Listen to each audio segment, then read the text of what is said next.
은혜 받으실 말씀은 하나님의 뜻이니라 하는 제목으로 말씀을 나누기를 원합니다. 오늘 본문이 기록된 데살로니가전서 5장을 살펴보면 특별히 1절서 11절까지가 예수 그리스도의 재림에 대해서 기록을 하고 있습니다. 12절서부터 15절을 보면 성도가 사회생활을 어떻게 해야 되는지를 대외적인 관계를 기록하고 있습니다. 그리고 오늘 본문 16절에서 18절에 보면 성도가 바로 내적인 성품, 우리가 하나님 앞에 이루어야 될 성화를 어떻게 이루는가, 이것을 하나님의 뜻으로 이렇게 기록을 하고 있는 말씀을 보게 됩니다. 여기 하나님의 뜻을 세 가지로 말씀했어요. 항상 기뻐하라, 쉬지 말고 기도하라, 범사에 감사하라. 세 가지 다 명령형으로 기록이 되어 있습니다. 그러면서도 하나님의 뜻이라고 그랬습니다. 하나님의 뜻이란 말, 특별히 원문을 보면 하나님의 의지, 하나님의 결단, 이런 뜻이 있습니다. 하나님의 의지라고 하는 거예요. 하나님의 세운 계획이라고 하는 거예요. 하나님의 결단이라고 해요. 그렇게 해서 항상 기뻐하는 것, 쉬지 말고 기도하는 것, 범사에 감사하는 것. 11월 달 감사의 달입니다. 추수감사를 지나고 우리가 오곡백과가 수도 없는 열매를 많이 맺고 이제 또 내년을 준비하는 것 같습니다. 우리도 하나님 앞에 좋은 열매들로 특별히 우리의 내적인 성품인 이 성화를 이루어 가야 되는데 어떻게 우리가 이 성화를 이룰 것인가? 데살로니가전서 4장 3절에 보면 하나님의 뜻은 이것이니 너희의 거룩함이라 그랬어요. 하나님의 뜻은 항상 기뻐하고 범사에 감사하고 쉬지 말고 기도하는 것으로 하나님의 거룩을 이루는 것이라는 거예요. 물론 성화의 방법은 말씀과 기도 생활입니다. 그러면서도 그 말씀과 기도 생활이 우리를 점령할 때에 우리에게는 무엇이 남는가, 무엇으로 우리가 거룩해지는가를 오늘 본문이 상세하게 기록하는 것입니다. 왜 그러면 하나님은 당신의 의지, 당신의 계획, 당신의 거룩한 하나님의 뜻을 이루는데 세 가지로 말씀했을까? 한 가지면 안 되겠습니까? 근데 왜 세 가지로 말씀했을까 하는 거예요. 이 원문의 단어를 잘 살펴보면 전부 다 연관이 있어요. 전부 다 관계를 맺고 있다는 거예요. 항상 기뻐하는 겁니다. 그 기쁨은 외적으로 얻어지는 것이 아니라 내 속에서 하나님 주신 것으로 이루는 것으로 말했습니다. 내가 뭘 많이 가지고 내가 뭘 누리고 이런 것이 아니고 나에게 주신 그 기쁨이 이미 있는데 그 기쁨을 누리는 것입니다. 근데 그 기쁨이 어디서 오는가? 하나님과의 관계에서 된다는 거예요. 그 관계가 기도 생활이라는 거예요. 그러면서도 그 기도 생활이 하나님께 응답이 되고 하나님을 또 나를 만나서 그 교통이 이루어질 때 무엇이 생겨 있습니까? 감사가 생기는 거예요. 그래서 그 범사에 감사했다고 이렇게 말하는 거예요. 전부 다 연관이 있는 것으로 말씀하면서도 명령형으로 기록됐습니다. 하나님의 명령입니다. 반드시 순종하고 지켜야 거룩을 이룬다 하는 하나님의 방법을 이렇게 우리에게 말씀하는 것입니다. 자, 그렇다면 우리 두 번째로 각자 이제 한번 살펴보기를 원합니다. 그 첫째가 항상 기뻐하는 것입니다. 어떻게 여러분 항상 기뻐할 수 있습니까? 말도 되지 않는 말씀인 것 같아요. 항상 기뻐하라 이 두 단어는 헬라 원문을 보면 헬라 원문은 항상 앞에 오는 단어가 강조점이 있어요. 어디에 강조점이 있습니까? 항상 하는데 강조점이 있어요. 항상. 원문을 보면 어떤 상황에서도 이 말이거든요. 어떤 상태에서도 우리에게 죽은 어떤 여건에서도 이런 뜻을 가지고 있는 것을 보게 됩니다. 그러면서도 기뻐하라 하라 하는 이 단어는 현재 능동태 명령형이에요. 내가 그러는 것이 내가 기뻐하며 사는 것을 말하는 거예요. 근데 어떻게 내가 내 속에서 무엇을 만들어서 어떻게 기뻐할 수 있겠습니까? 세상이 얼마나 다양하고 변하는데 우리에게 처해지는 상황이 얼마나 다양한데 역경도 올 수 있고 순경도 올 수 있습니다. 도저히 넘을 수 없는 어려움도 있고 잘 풀어지는 형통도 있을 수 있습니다. 육체를 가진 우리들이 어떻게 이런 어려운 상황, 어떤 여건에서 항상 감사할 수 있느냐 하는 거예요. 이게 명령형이라니까요. 내가 감사하고 살아야 된다 이렇게 말씀을 해요.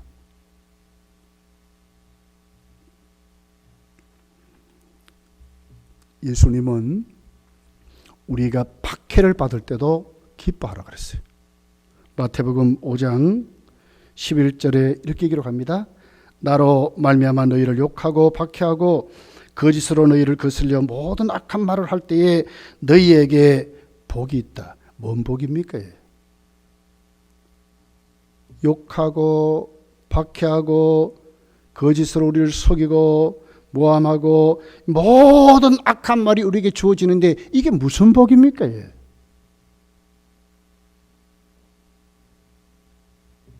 그런데 12절에 가서 이렇게 기록합니다. 기뻐하고 즐거워하래요. 어떻게 기뻐하고 즐거워할 수 있습니까? 나를 모함하고 나에 대해서 거짓말 만들고 곤모술수럼하고 수도 없는 박해가 주어지는데 복이라고 말씀하시고 즐거워하고 기뻐하라고 말씀해요. 이 맞는 얘기입니까? 맞지 않습니까? 뭔가 손에 잡혀야 뭐가 되겠는데 뭐가 그것도 아니고요. 오히려 이게 무슨 말씀입니까 도대체? 그 뒤를 이렇게 기록을 해요. 하늘에서 너희의 상이 큼이라 그랬어요. 왜 여러분 성도가 욕을 먹고 왜 모함을 당하고 왜 거짓말로 우리를 속이고 그렇게 만듭니까? 성도이기 때문에 그런 것입니다. 세상과 구체적으로 확실히 다르기 때문에 그렇습니다.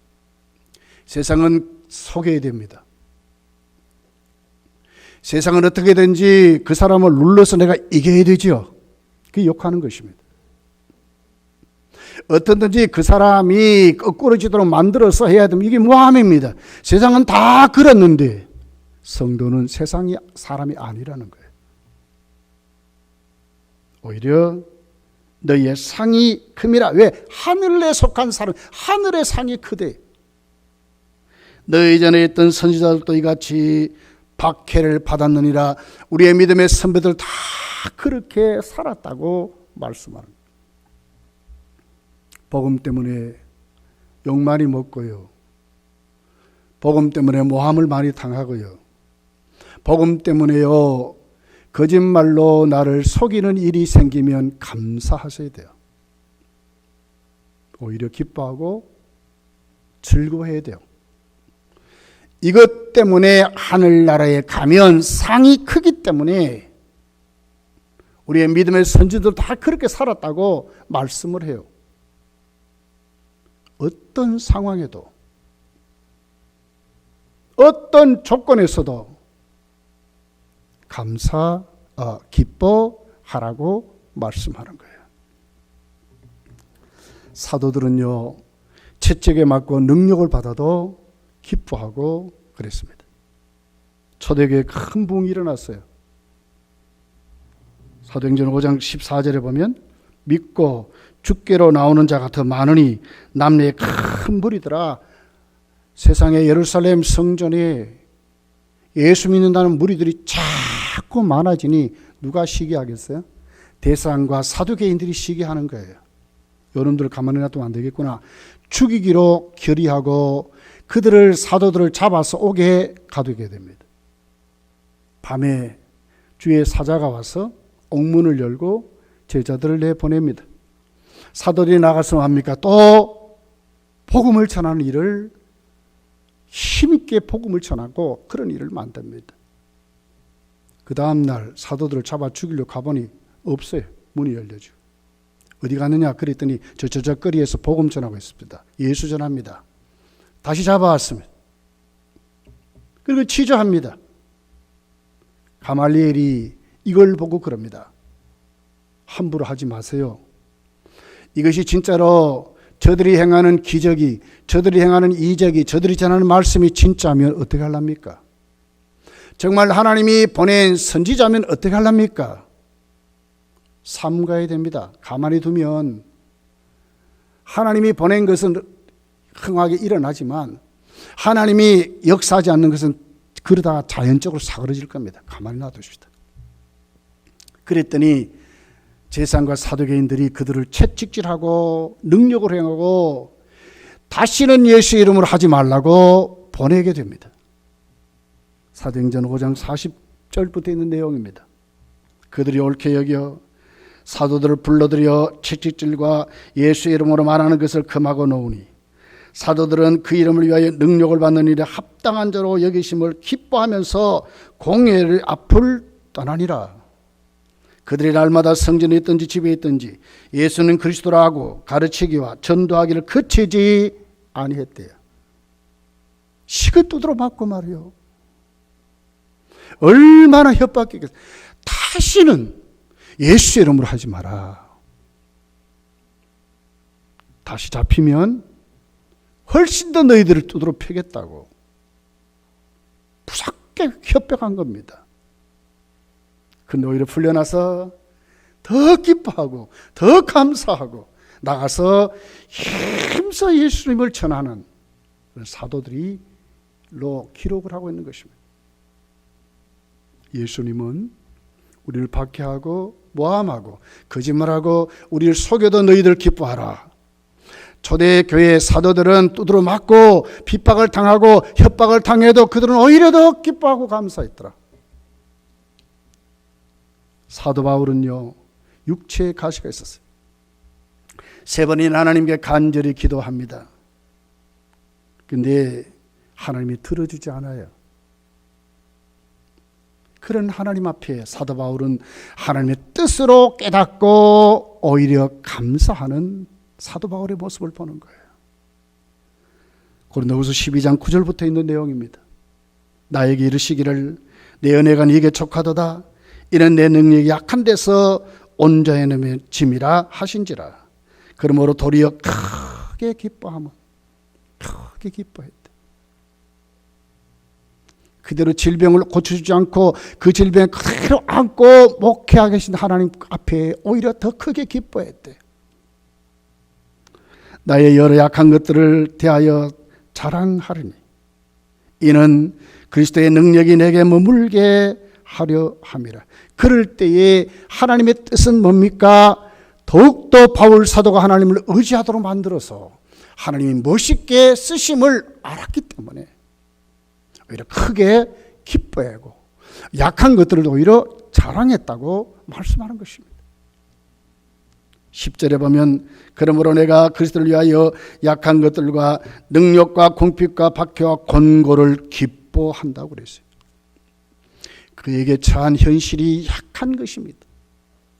질병들어 골골한 것입니다. 그 상황이 심히 어렵습니다. 근데 오히려 그것을 기뻐한데 그것도 크게 기뻐한다고 말씀을 하는 거예요. 이것이 주님의 말씀이었고 사도들의 모습이었고 사도 바울의 모습이었다고 우리에게 가르쳐 주고 있는 것입니다. 예수님 밖에 있는 불신자들과 전혀 다른 삶입니다.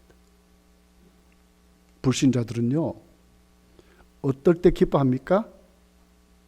좋은 환경이 올 때, 좋은 여건이 올 때, 자기가 생각하는 것이 이루어질 때 기뻐하지요. 근데 이 기쁨이 얼마나 갑니까? 예수님 말씀을 그들이 믿을 수 있습니까? 사도들 같이 그렇게 기뻐할 수 있습니까? 사도 바울 같이 그렇게 기뻐할 수 있습니까? 하나님 계시면 고쳐줘야 되는데 왜 안 고쳐줍니까? 이럴 것입니다. 전혀 다른 사람들이었습니다. 어떻게 이렇게 사도들은 기뻐하고 예수님이 어떻게 이렇게 말할 수 있는가? 사도 바울이 어떻게 이렇게 기뻐할 수 있는가 하는 거예요. 이 기쁨은 내가 만든 기쁨이 아닙니다. 어떤 환경이나 조건에서 우리에게 오는 게 절대로 아닙니다. 시편 4편 7절에 이렇게 기록합니다. 주께서 내 마음에 두신 기쁨이라 그랬어요. 내 마음에 두신 기쁨은 그들의 곡식과 새 포도주가 풍성할 때보다도 더 하나이다 그러거든요. 불신자들은요, 곡식과 새 포도주가 풍성할 때에 기뻐하지만 성도는 아니라는 거예요. 이거보다 진짜 기쁨이 있는데 그 기쁨이 어디서 있습니까? 내 속에 이미 있다는 거예요. 그런적인 기쁨. 하나님의 사랑을 받는 사람들, 하나님이 구원을 주신 영원한 생명을 가진 그 구원의 근원적인 기쁨이 우리 속에 있다는 거예요. 이 성도의 기쁨입니다. 여러분, 우리가 여행을 가잖아요. 여행 가면 쉽지 않습니다, 사실. 정말 고생길이죠. 여행 가면 그래요. 다 부족합니다. 마실 물도 부족하고 씻는 것도 부족하고요. 다녀야 하고 걸어야 하고 다 그래요. 그런데 왜 여행 가서 그런 것을 즐깁니까? 우리는 내가 두고 온 근원이 있기 때문에 그래요. 내가 돌아갈 집이 있기 때문에 그래요. 그곳에 가면 나의 참된 안식이기 때문에 그래요. 여행 가는 삶이 진짜가 아니거든요. 성도의 기쁨은 어디 있습니까? 하나님께서 오는 것입니다. 이 근원적인 기쁨입니다.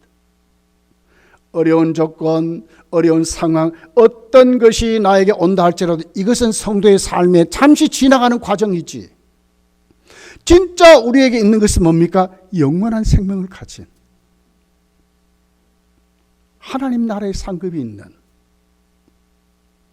나를 진짜 사랑하시는 참 부모가 있는, 내 모든 여건과 내 모든 삶을 해결하시는 하나님이 있기에 성도는 기뻐하고 감사하고 기도하는 것입니다. 고린도후서 6장 10절에 보면 근심하는 자 같으나 항상 기뻐한대요. 근심이 왜 없겠어요? 그러나 성도는 진짜 하나님 앞에 우리가 살아가는 신앙생활은 그게 아니라는 거예요. 항상 기쁨이 우리 속에 하나님으로 때문에 있다고 말씀하는 거예요. 시편 28편 7절이 이렇게 기록합니다. 여호와는 나의 힘과 나의 방패시니 내 마음이 그를 의지하여 도움을 얻었도다. 그러므로 내 마음이 크게 기뻐하며 내 노래로 그를 찬송하리로다. 어디에서 기쁨을 찾았습니까? 어디에서 찬송을 찾았습니까? 하나님으로. 어디에? 내 마음이 하나님으로. 성도는 이런 삶입니다.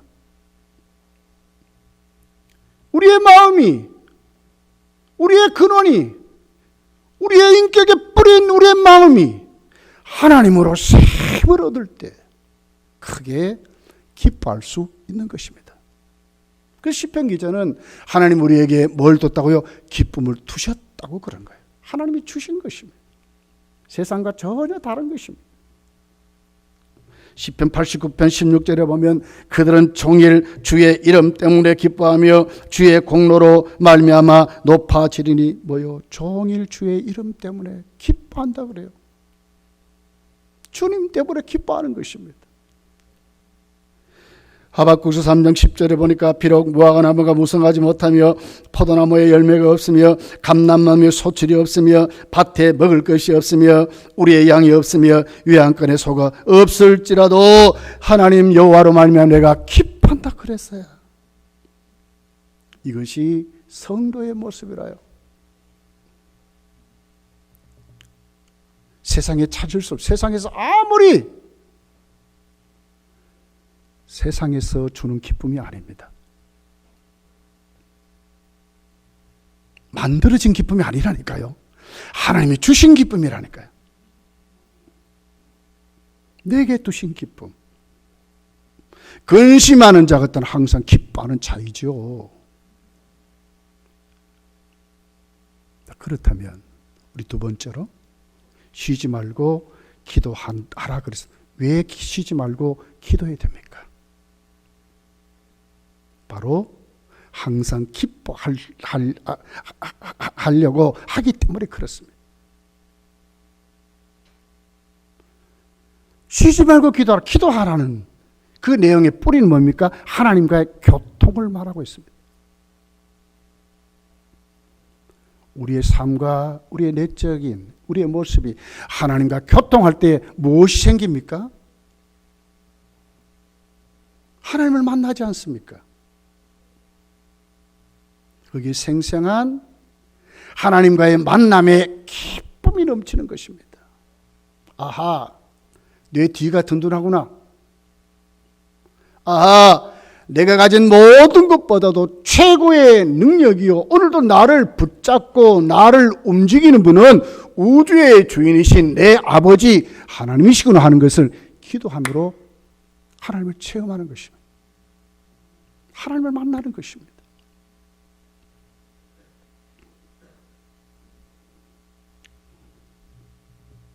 어떤 분이 그래요. 하루에 몇 번 기도해야 됩니까? 사실 안 맞는 말이라요. 왜 그렇습니까? 쉬지 말고 기도하라 그러는데 하루에 몇 번이 그게 어떻게 맞는 말입니까? 오늘도 이 단어는 그 강조점이 쉬지 말고라는 단어에 있습니다. 어떤 순간에도 어떤 시간에도 이 말이거든요. 그러면 여러분 우리가 쉬지 않고 어떻게 기도합니까? 일도 해야 되고요. 밤에는 잠도 자야 되는데 말도 되지 않는 얘기 아닙니까? 하루에 몇 시간 하면 막 그 시간 한번 채우면 되겠는데 이것도 아니고요. 어떤 순간에도 어떤 상황에도 어떤 조건에도 어떤 시간에도 기도하라니 이 도대체 무슨 얘기입니까? 우리 호흡에다 비유합니다. 그 기도를 영혼의 호흡이라 그러잖아요. 여러분 우리 일할 때 숨 안 쉽니까? 숨 쉬어요. 잘 때 여러분 숨 안 쉽니까? 잘 때 숨 쉬어요. 근데 우리는 그걸 느끼지 못하죠. 무슨 얘기죠? 우리의 모든 삶이 하나님을 의지하고 우리의 모든 관심이 하나님께 내려놓고 우리의 모든 삶이 오늘 또 하나님 앞에 붙들리는 삶을 살아가는 것입니다. 그 안에서 하나님과 교통하는 것입니다. 물론 시간을 정해놓고 기도해야 됩니다. 부르짖는 기도도 해야 됩니다. 금식 기도도 해야 됩니다. 여러 가지 기도해야 되지만 오늘 쉬지 말고라는 이 단어 그리고 기도하라는 이 단어 우리에게는 하나님을 진짜로 의지하라는 것입니다. 네가 하나님께 엎드리고 살아가라는 것입니다. 하나님 힘을 얻고 살아가라는 것입니다. 하나님 앙망하고 살아가라는 것입니다. 그래서 성도는 기도하지 않고는 살 수 없는 하나님이 사람임을 말씀하는 것입니다. 특별히 이 쉬지 말고 기도하라 하는 그 원문을 보면요, 수동태로 나와 있어요. 그러면서도 중간태입니다. 항상 기뻐하라, 이 기뻐하라는 말은 능동태고요. 그러니까 내가 기뻐하는 거예요. 그런데 이 쉬지 말고 기도하라는 것은요, 중간태. 우리의 모든 삶, 우리가 진짜 입술로 하나님께 기도할 모든 것이 어떻게 해요? 힘을 의지해서. 내가 마음대로 만큼 막 말로 막 이게 아니고요. 진짜 하나님을 의식하고, 진짜 하나님 앞에 내 것을 내놓고, 그 하나님의 의도를 따라, 하나님의 뜻을 따라, 하나님이 나에게 가르친 그 기도의 제목을 가지고 하나님께 기도하라 하는 것입니다. 누가요? 내가 기도하지만 막 하는 것이 아니고, 무엇이든지 기도하지만 그 무엇이든지 그 기도 속에 거기에는 하나님의 힘주심이 있는 것입니다. 하나님과의 교제하면서 하나님 앞에 기도하는 삶을 사는 것입니다. 그럴 때 우리는 기뻐할 수 있습니다. 근원적인 하나님의 기쁨이, 내 속에 하나님이 지금도 말씀하는구나, 하나님이 나의 모든 삶을 해결하는구나 하는 것을 느끼면서 성도는 어떤 상황 조건 상관없이 기뻐할 수 있다고 말씀하는 것입니다. 조지 멀러가 캐나다 퀘벡에 갈 때 일입니다. 배를 타고 항해하는데 너무 안개가 짙어버렸어요. 갈 수가 없어요. 요즘 같으면 이렇게 그 좌표 키가 있잖아요. 화면을 보고. 근데 그때는 그렇지 않았어요. 어떤 달을 본다든지 별을 본다든지 그런 좌표를 보고 그런 것을 보고 가는 것입니다. 거기에다 딱 초점을 가지고 가는. 근데 너무나 안개가 깊어 놓으니까 못 가는 거예요. 그러니까 뮬러가 선장이 찾아갑니다. 선장님, 내가 꼭 토요일까지 가야 되는데 안 가면 안 됩니다. 그 선장이 막 화를 내면서 웃으면서 말합니다. 이런 상황에 어떻게 갑니까? 한 발자국도 갈 수 없습니다. 한번 보세요. 이렇게 안개가 짙은데. 그러니까 뮬러가 그 선장에게 말합니다. 선장은 안개를 보지만 나는 나에게 말씀하셔서 토요일까지 가게 하시며 나에게 사역해 하시는 나는 하나님을 봅니다. 하나님은 살아계십니다. 나하고 선장실로 갑시다. 그랬더니 떨떠름하게 따라와요. 거기서 우리 함께 기도합시다. 그렇게 하나님 기도하는 거예요. 하나님, 나에게 토요일까지 퀘벡에 가서 집회하라고 하셨는데 하나님의 일 아닙니까? 하나님 뜻 아닙니까? 하나님, 이 안개를 사라지게 해달라고. 그리고는 선장하고 아멘 하고 올라왔습니다. 웬걸요? 5분도 안 갔답니다. 하얗게 깼던 안개가 씻은 듯이 없어지고 별을 보고 다시 그 퀘벡을 향하여 무사히 토요일까지 갔다고 하는 일화가 있습니다.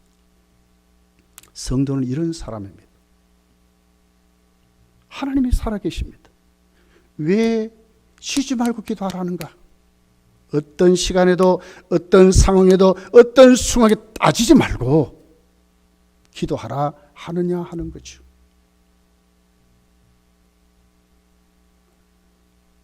예수님은 산상수훈에 특별히 마태복음 7장 9절 10절에 이렇게 기록을 하고 있어요. 11절까지.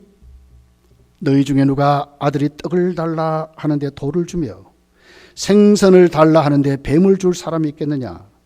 너희가 악한 자라도 좋은 것으로 자식에게 줄 줄 알거든 하물며 하늘에 계신 너희 아버지께서 구하는 자에게 좋은 것을 주시지 않겠는가? 왜 우리가 하나님 의지해야 합니까? 하나님은 우리의 아버지시기 때문에 그렇습니다. 우리는 하나님의 자녀, 자식입니다. 자식. 자식이 부모에게 구할 수 있지 않습니까? 이 성도의 특권인 것입니다. 우리가 아버지께 구할 때 어떻게 한다고요? 좋은 것을 준대요. 좋은 것을 주신대. 진짜 선하시고 좋으신 하나님이세요.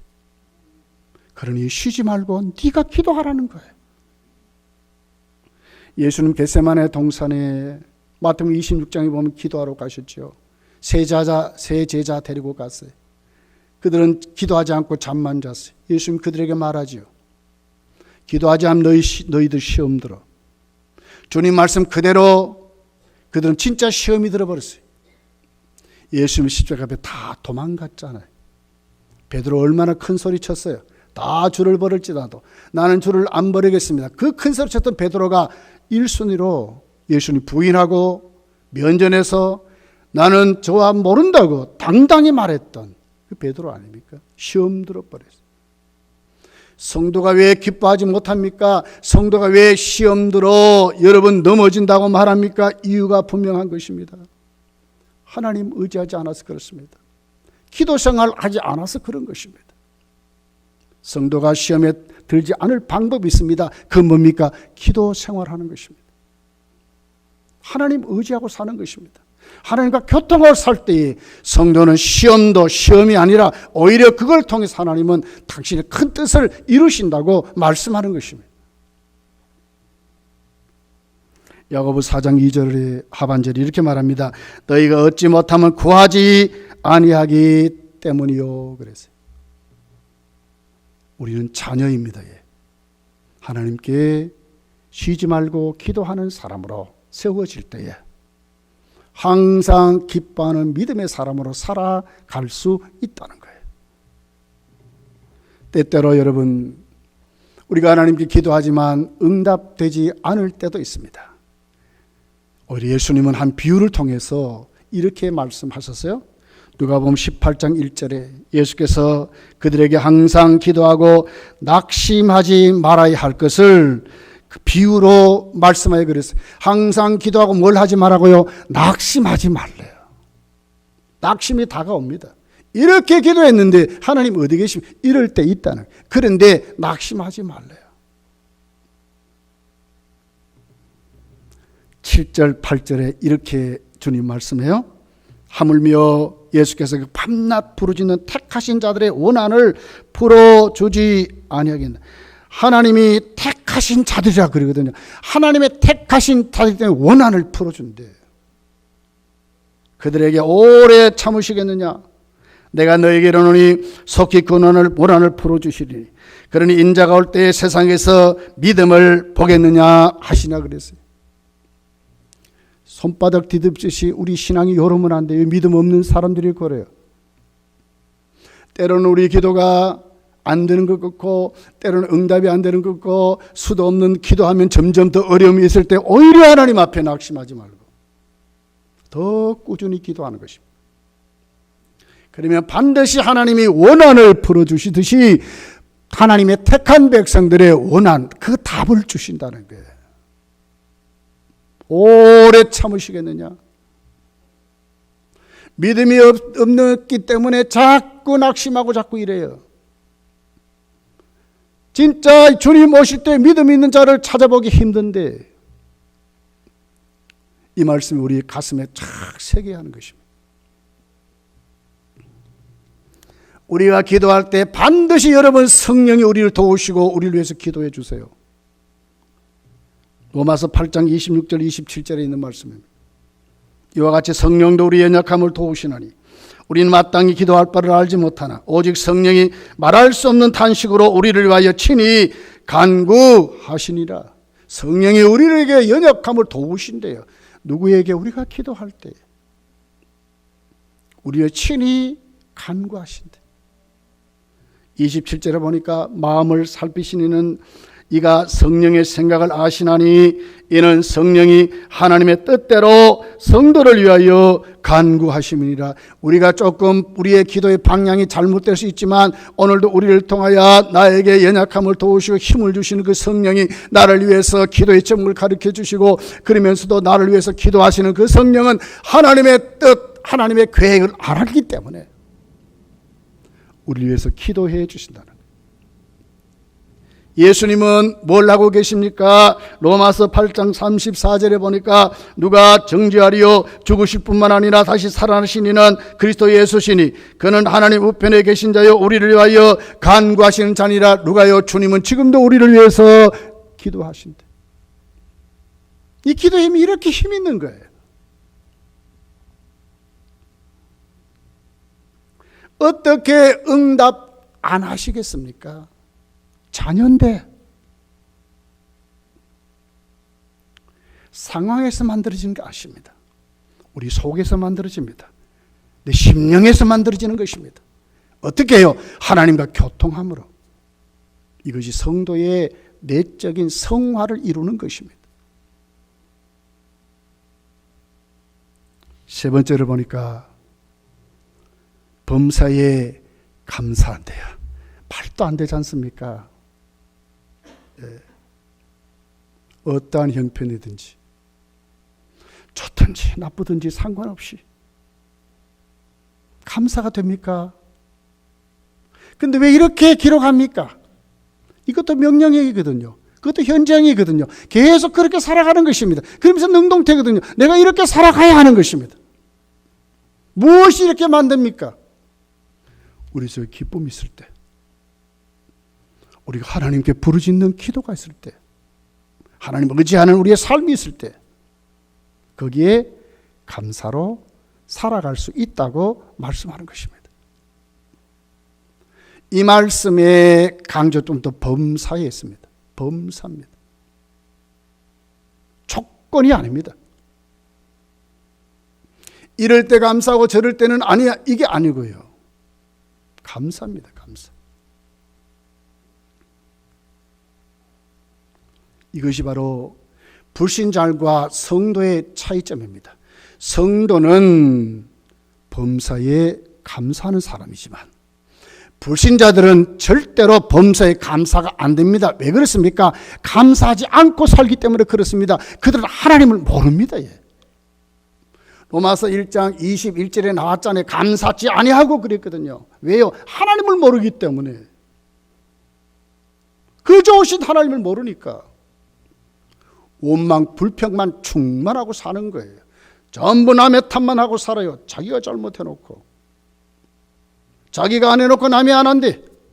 전부 이러고들 살아요.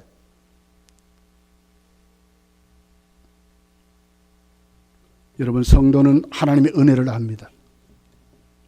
아들까지 주신 그 사랑을 압니다.